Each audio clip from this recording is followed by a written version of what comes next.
So in this video, we're going to take a little bit of a further look at the parallax movement that we set up in the previous one. So here I have a background and some stars. There, turn off.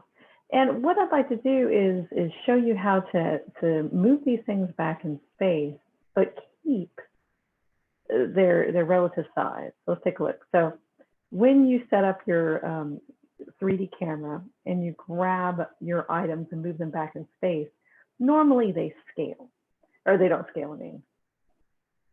See that? That's not really what we want. What we want is to be able to grab our item, and as we move it back in Z, see how it doesn't actually look like it's changing over here. But if you look here on the top-down view, you can see it's scaling. It's scaling relative to the distance from the camera. Super, super wonderful. So if you did, some animation and you had a layout and everything looks gorgeous, you just want to have some parallax movement, and you don't want to adjust the size of it by hand. You need to learn how to do an expression. So I found this in the Adobe Help Guide, actually. So let's take a look. Under the stars there, I have an expression. See if I can open it up. Or not.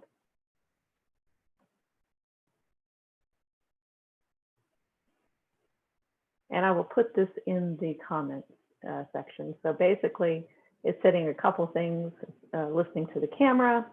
It's saying what the distance is, and then it's saying the scale equals the scale times distance divided by the camera, basically size and position.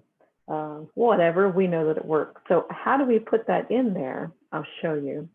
Let's go to this one here. So star 1. Let me bring that back to my line and line 2. I do that sometimes. There we go. It is star 1. Open the transform. Let's get to that scale. There we go. So nothing going on there. And if I move its position, I'll just leave it where it's at.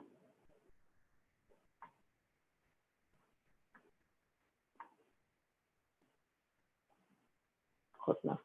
Okay, so to put in an expression, I'm going to hold down the Option key on a Mac. I'm on a Mac today, probably the Control key, I think, on a PC.